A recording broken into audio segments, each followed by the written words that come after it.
Hi, my name is Vincent Faney. I talk to my friends again about about weightlifting training. I'm the author of Zen and the Art of Resistance Training, and I've been lifting for over 40 years. Over 40 years, serious training.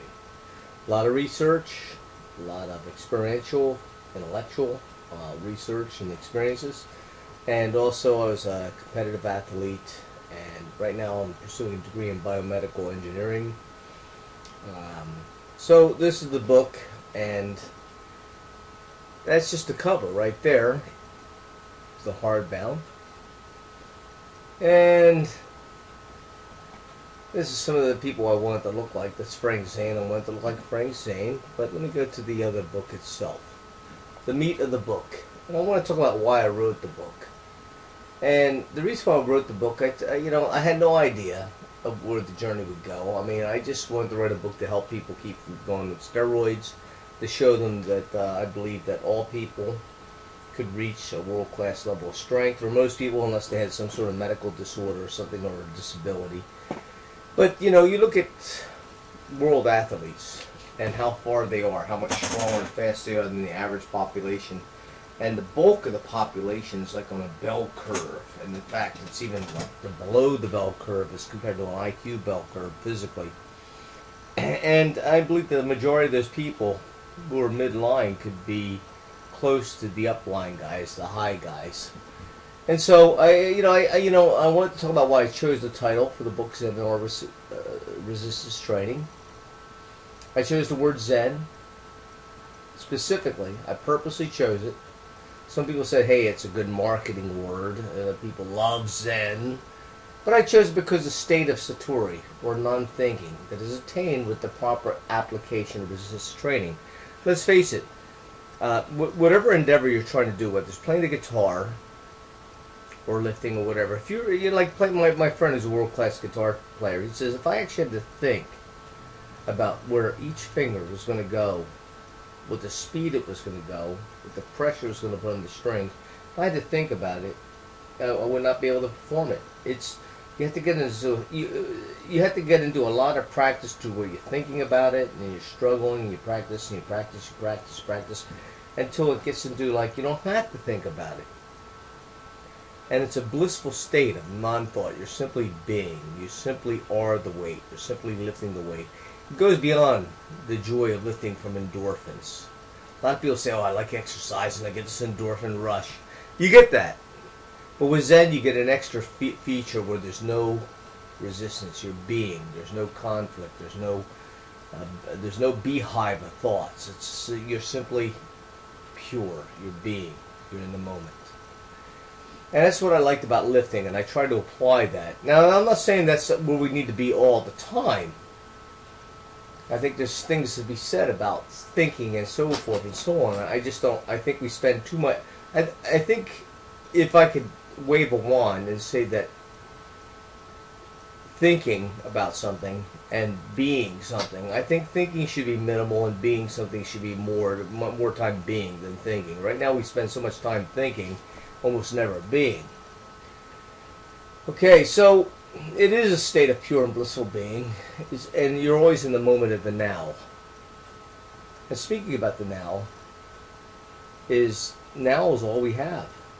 The second before I just spoke about the now is the past, a reference library.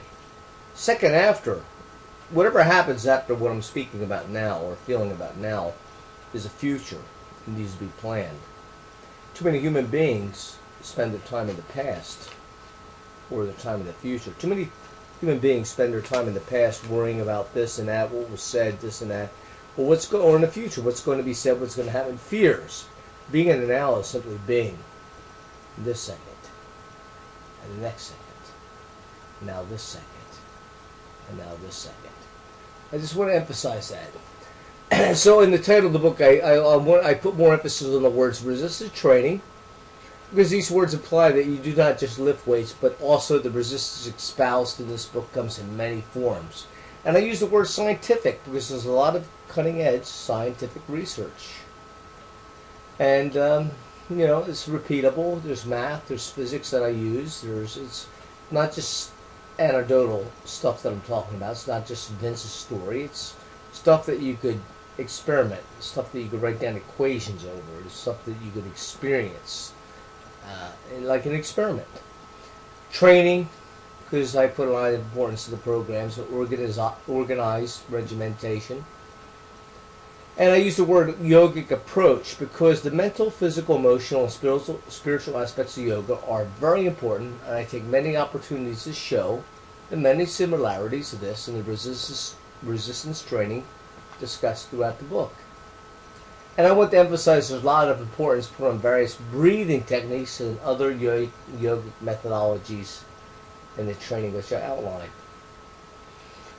Weight training, obviously I use that word because you'll be mostly using weight equipment.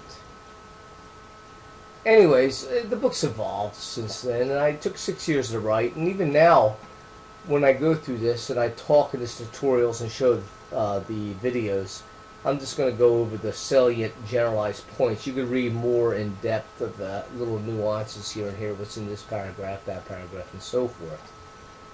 But that's what I want to basically say, is that weightlifting is not simply hoisting weights, at least not for me, and I don't believe it should be for most people. Okay? And so part of the reason why I started lifting is I noticed that people always think that most of us are not created equal, and there's genetics involved and this and that. And it's my belief, and I found this out from long, hard experimentation and research and knowledge and wisdom, is that we're all closer to being close to world class than we believe if we just train properly and have the right social, psychological, mental programming. So, anyways, throughout this book I show many quotes. I love quotes. They're very inspirational. Some of them are more inspirational than others. As he thinketh in his heart, his mind. So I say mind also. So he is. You feel it. So is he. Okay. So now you're gonna read all. I'm not gonna read all this. Perhaps one day I'll have somebody with a better voice than me read this for somebody who's, read this for somebody who's blind. But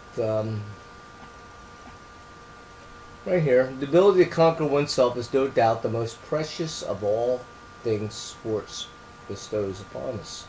Olga Korbut. I remember her in my day. She was a champion gymnast. Okay? And you want to look at all this. So that's chapter 1. Basically, I just didn't want people to think that they're closed in. They're not, I believe in open-ended potential, and I don't want people to believe that it's closed and that without drugs or this and that they can't achieve this or that. It's basically has a lot to do with what you can believe and using good programming and so forth and so on.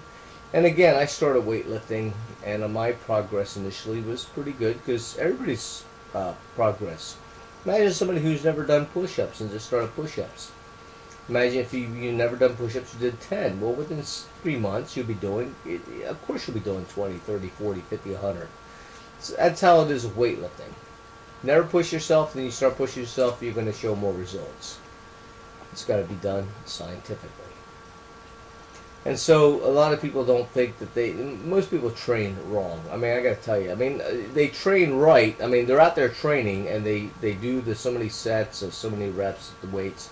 But they hit a wall because what they're doing is basically just somebody told them this is what you need to do. There's no real science behind it. No real. They just told that this is going to work, and when it doesn't, they have no idea why it doesn't work, and if it does work, they have no idea why it does work, and this is what this book is all about. Alright, thanks so much, and I'll talk to you in Chapter 2 next time about the inherent problems of research, and I think this is why we need to talk about this, because this will be very insightful. This will help to free you from the tyranny of the opinions of others. Thanks so much.